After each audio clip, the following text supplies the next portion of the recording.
Hindi kagibion na allow me na atong hisgutan ang ato ang pagtulunan na nagaingon the word of your soul. Sa Bisaya pa ang bili sa imuhang kalag. So nagatuo ba ta na naatay mga kalag? Amen. Para masabtan nato unsa ba kining kalag? Kung tanaw nyo sa Grego, ginatawag lang ni na psyche. Then sa Hebrewanon, nefes, it means living, breath, and conscious body. Ang pagkinabuhi, ang pagginhawa sa naa sa lawas. To God, our souls were worth the death of His own Son. Para sa Dios, ang imuha o ako ang kalag, bilinhon kayo sama sa kamatayon kay Ginoong Jesucristo. For one thing, every soul alive forever. Ang matagkalag nato, buhi ni sa hantod sa kahanturan. Pero ang magapabilin lang o ang mamatay lang, dili ang kalag, kundi kining physical body. So, makaabot baliga 1,000, mubalik kini sa abog.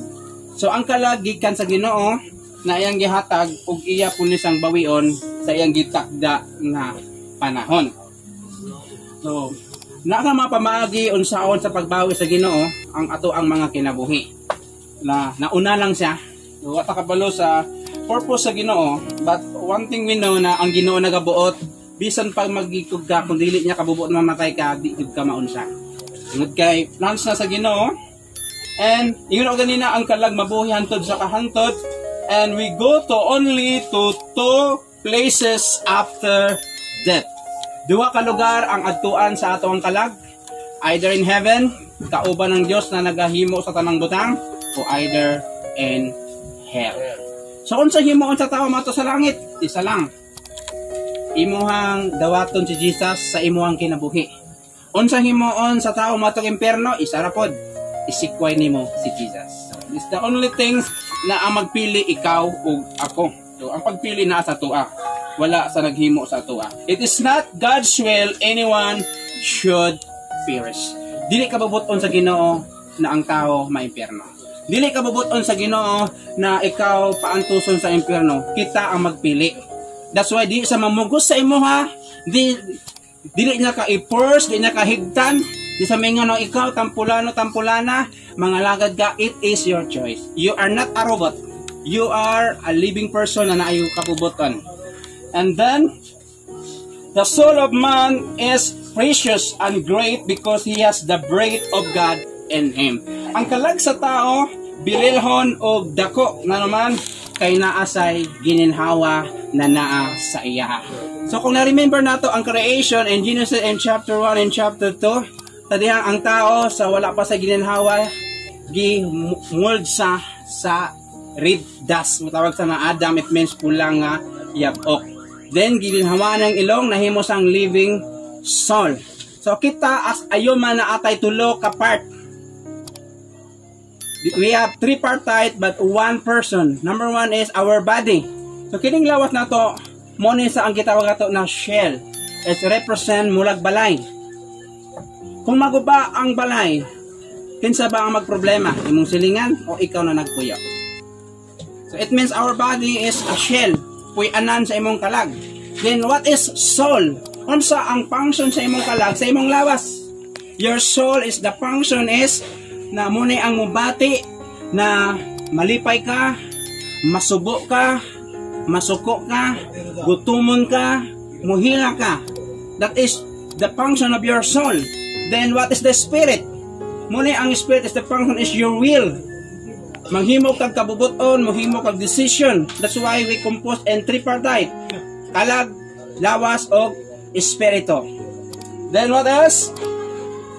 So importante kaayo, then ang question mao ni, what are the necessary ways to secure our soul? Nabatay pamaagi para ma-secure ang ato ang kalag. Di ba natin pamaagi how to secure our body? Dapat according sa mga doktor, 8 hours imong tulog, ang uban 3 hours na lang. Tuna kaayo, dato kaayo sa ibag, whatever diha, tungod sa kabisi. Amen? Kung kabalo po tayo, and the doctor advised na dapat 8 glass ang ato ang ginainom. Tapos bawalan sa doktor ang Andakan kay mga toxic. Ito busy na to for instant, no? Instant noodle, instant kape. So kung balikan na to ang kinabuhi sa tao and sa panahon sa creation, so ang pinakatigulang is si Methuselah na nabuhi sa 969 years. Then abot kay Abraham nahimong 175, antod na nahimong 120, and according sa Book of Psalm, may imog 70 to 80 years ang imong edad. Then according sa survey na ang pinakataas kinabuhi ang mga babae. Muna abot mo tungtong kag 40, di na ka matingala na sakit imong tuhod, tapos ako kang kiyang ganina kay lagi kay lami kay munggo tang tanawa. So daghan ta ginabati. Pero ang atong kinakuan diri is how to secure unsa ba nato na mahimong safe ang ato ang mga kalag. Our body, bising unsa na balik atiman, you cannot control. Our body is like a flower. Kita na mag flower na wala ga laya, plastic na, di ba? Pero kanang natural flower, o kani di kini malaya unless kung magabok o dito, magabok man ni na expiration sa nga pizza. Ang uban mo gamit og mga pagpagwapa, so moabot lang panahon na bising unsa di kakapugong na, mukuan gyud na, mutubag mga wrinkles, di ba? Kawas sa mga Chinese, kailangan kayo mga idea na muputi lang na mo. Kita mo gamit na puputi, pati bulsa na to muputi po sa galastohon. But our soul, naasa, gitawag ato na limitation, diri sa earth. Pero dili na sa mamatay, ang ato ang kalag. Pag mamatay, ang lawas. Then pag makitaan sa kalag, na ang lawas, di na jud sa makaibol na makadawat sa iya, kay wala na function, muna na ang time niya na mulakaw sa lugar asa sa ibutang. Now, ang pangutana karon, what are the necessary unsa mga pamaagi para ma-secure ang ato ang kalag? Nakabati na mo sa is. Say meaning ana. Seryoso kita no. I know dili ordinaryo ang ato ang feeling. Mabot ang panahon na kita na puding kuandra maningon sa Ilonggo, akon subong imo dason, di ba? But ang one thing is sometimes so ang meaning sa is social security system. Kaya katong makar. So unsa ang function sa is for example membro ka na akay na kay Brian na akay duwa man na sila di ba? Na akay mo alalay sa imo ha. So to secure our soul atong gamiton ang acronym na is. Dai mo tong is. Okay, tulo ka is. Number 1 and verse 34 to 35. Whosoever will save his life shall lose it. But whosoever loses his life for my sake and the gospel shall save it. Ang bisan kinsa na muluwas sa iyang kaugalingon, mawala. It means, imo hatanan ba? Ningkamot tag imo para magdato ka. Wala kay pangunahon na anak, kaya nga maday ka mga lagad, pangaday mo na andaman ang imong eternidad. So, it's normal sa ginikanan o mama o papa na maningkamot, kay naasay ginapa eskwela, naasay mga loan, di ba? Loan padido, loan patag, o mga bayranan na dapat himuon niya. How about our soul? Ingon niya, ang bising kinsa na luwason niya ang kinabuhi, mawad-an siya. It means, dili ka mga lagad sa Ginoo. Di mo i-acknowledge ang Diyos. Ang imong hunahuna kung paano ka mudato, paano ka magmalipayon without knowing na naay Diyos na nagbuhat sa tua. So muna yun na, whosoever will save his life shall lose it. Mawalad niya.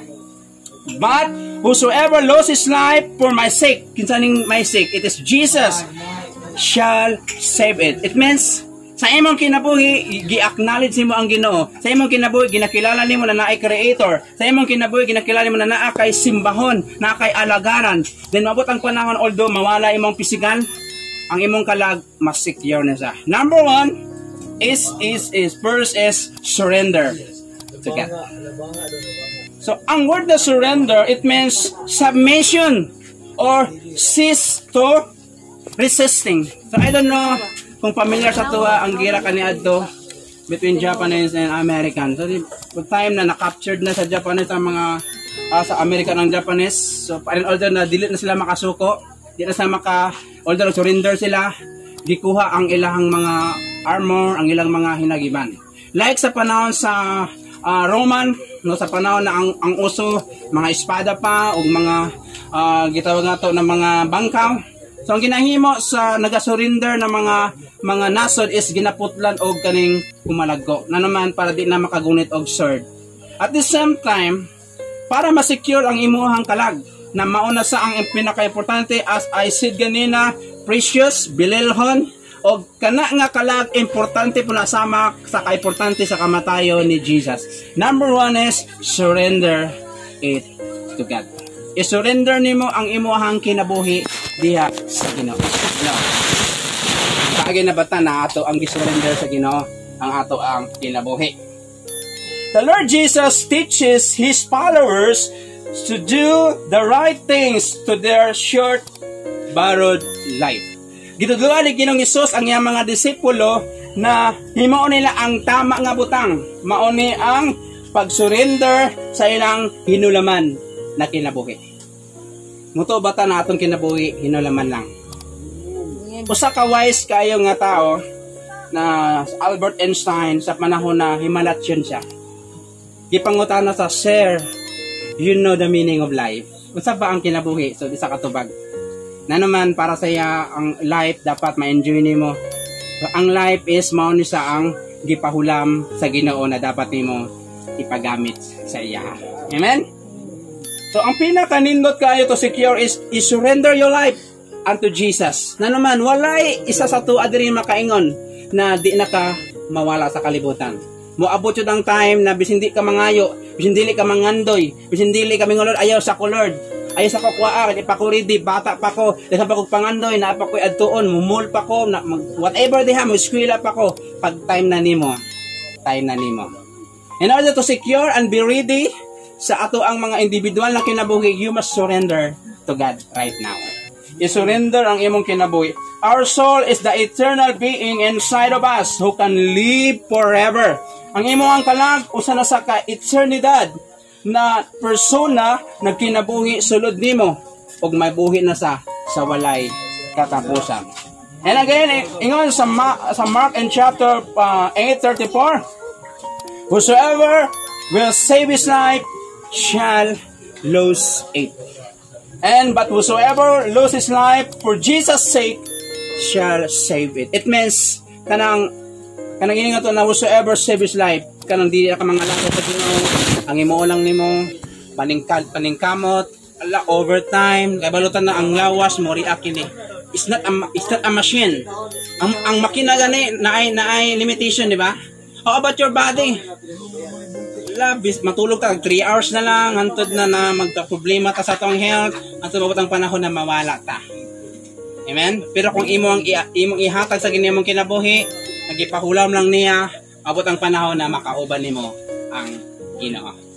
Number 2, ikaduha in verses 36 to 37, dito nato sa Bisaya basahon, unsa may makuha sa usa ka tawo kung maangkon niya ang tibuok kalibutan.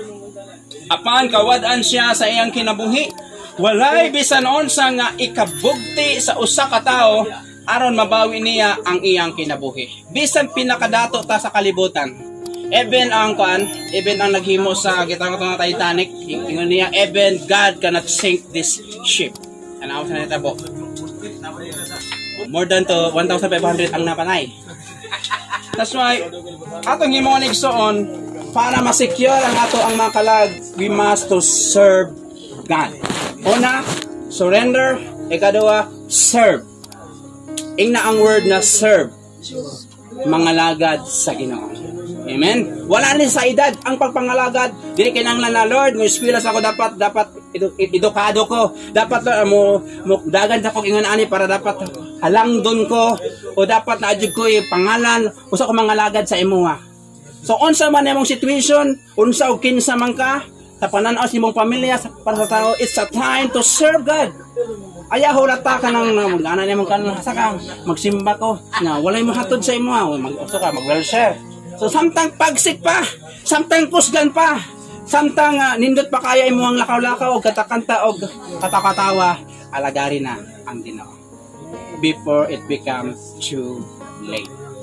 Yun sa Bible, for whosoever what shall be profit a man if he shall gain the whole world Even Michael Jackson died in 2009 at the age of 55. Ato makita, grabe, sikat kayo.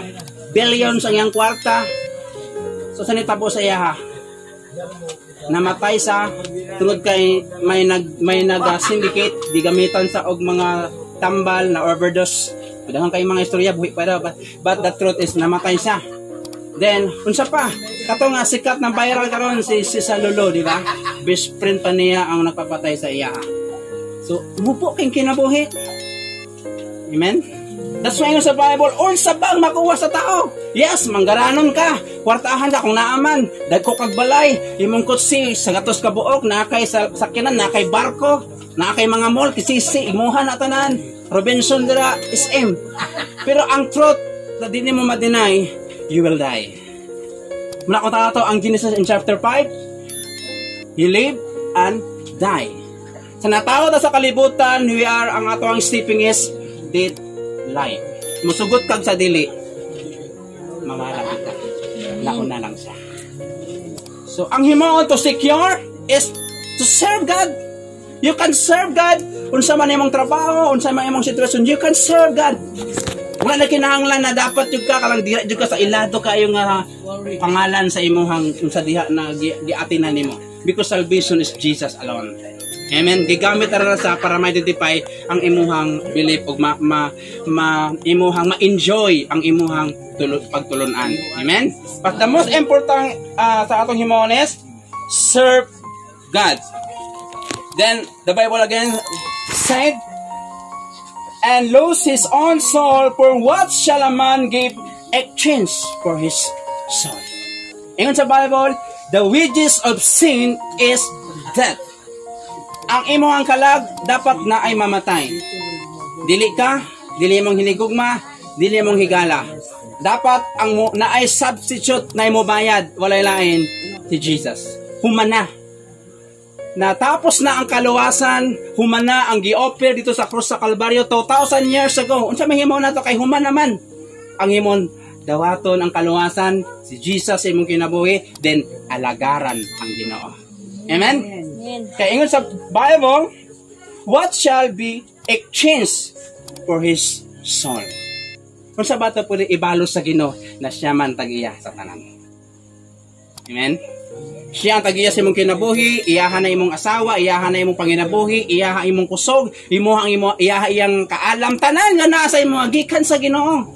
Kung sa may mo, Lord, kanilang imo ma, ingo po ginakuha na. Di ba?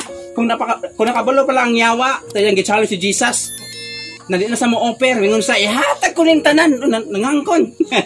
Kining tibuok kalibutan, kining katahor sa maging harian, simba ako. May lang gani ulam ito bang Ginoo, ayaw na kay ako anang hibinuhat.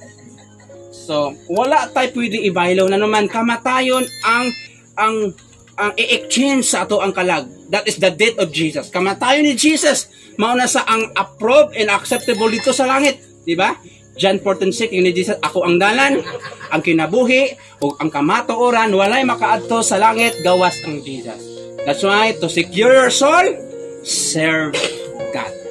Alagari ang Ginoo. Ini ang katupad, dili pa ulahi. As long nakaginhawa, dili pa ulahi para alagaran ang Ginoo. Mahimo nang ulahi na lang na, kung nakakasulod sa ingon ani ng butanganan. So, Ikson, higala, wala tayo pwede ibayad na naman ang kamatayon ni Jesus mao ang bugtong kabayaran para maadto ta sa gingharian sa Ginoo. So ang Ginoo nagpakita sa realidad, sa eternidad sa iyang mga disipulo. And the whole world cannot pay this precious of our soul because the world prepared to be burned by fire. So, ang kalibutan, dili na sa pwede i-exchange kay gi-prophecy na ni nasunogon. Kanatong panahon, pinaagi sa baha. Nakabati na mga na istorya, no, sa mga bata, di ba? Then, ang himuon sa Ginoo kay high-tech naman, na may mga submarine o whatever na mga invented sa mga scientists, kalayo. No one can escape. So, himuon na to secure our soul, serve God. Alagari sa samtang pwede ka pa makaalagad. Samtang pwede pa ka makalakaw. Samtang may kusog pa ka. Samtang may gininhawa pa ka. ay hulatan ang butang panahon na mangandoy ka na nakataigdaan na hindi nakapulong. Katapusan and verse 38. Whosoever therefore shall be ashamed of me, Jesus na sa, and my words, him also the Son of Man, Jesus, be ashamed when he cometh in the glory of his Father. Matod pa sa Bible, ang bisang kinsa na magkaulaw kanako og sa akong mga pulong, siya usab nga anak sa tao ikaulaw sa pag-abot na sa himaya sa iyang amahan. Number 1, to secure, you need to, ang first is, surrender. Ikadua, serve. And last is, you need to be saturate through Jesus. Kung ba ang word of saturate, it means mapuno, matagbaw, mabusog sa presensya ni Jesus. Kung mapuno ka sa presensya ni Jesus, you never magunahuna ka, kung nakay problema, di mo lihimoon. That is the honest. Tanan-tanay problema, amen? Kisa wala problema dire. Congratulations. Tanan-tana ay mga problema. Pinakauna gid financial. Then family. Gawas lang sa mga sakit sa bana, sakit ng mga kubuko. It's normal. Depende sa mga edad. So kung himoon, dili solusyon na imo ang tapuson ni mong kinabuhi. And the only solution is Jesus. You need to saturate. To secure your soul.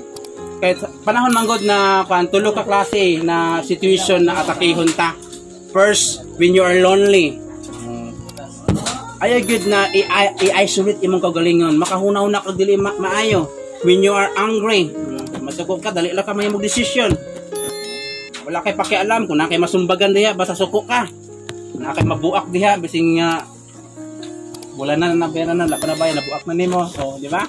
When you are hungry, kung gutom ka, kalma lang. Kay makahimok ka og mga desisyon. So, importante mga igsoon na kung isa ka Kristohanon, dapat kung naatay problema, atong iduol sa Ginoo. So wala, yun ako ganina, wala sa tuwalay problema.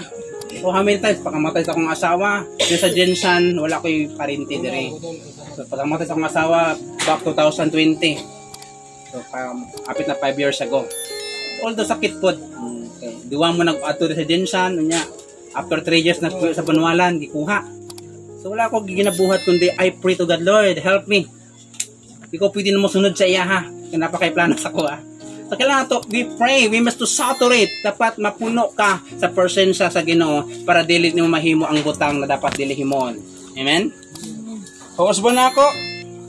How to secure our soul? Number 1, first is we must to surrender to God. Number 2, serve God. Alagari ang Ginoo. And finally, saturate. Puna ang imong kagalingon sa presensya ni Jesus. Ganyan ako sa pagtindog ang tanong. Kini nga word na ibilin ako sa inyo mga igsoon, importante kayo nisa. Kung kinanglan nimo na makasecure sa imong kalag, kung tulo ka is ang pinaka the best good na imong i-welcome si Jesus sa imong kinabuhi. Wala gatan-aw ang Ginoo kung kinsa man ka.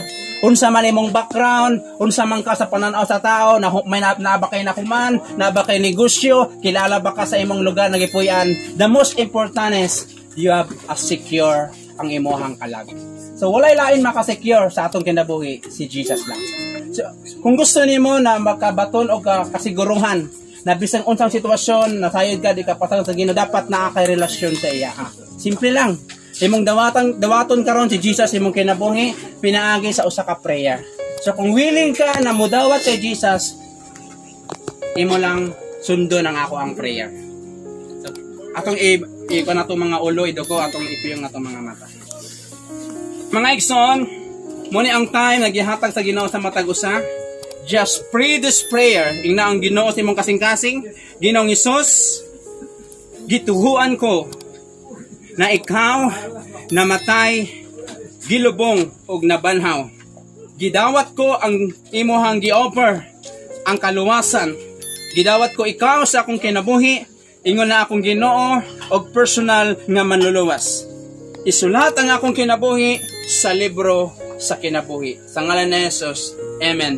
Remember, igsoon, your choice today will be determine your eternity one day. Kung imo ang gisunod ang prayer, nagi-pray, muna imong pagpili. Di lang imong pagpili, mao na imong destination, mabot ang panahon.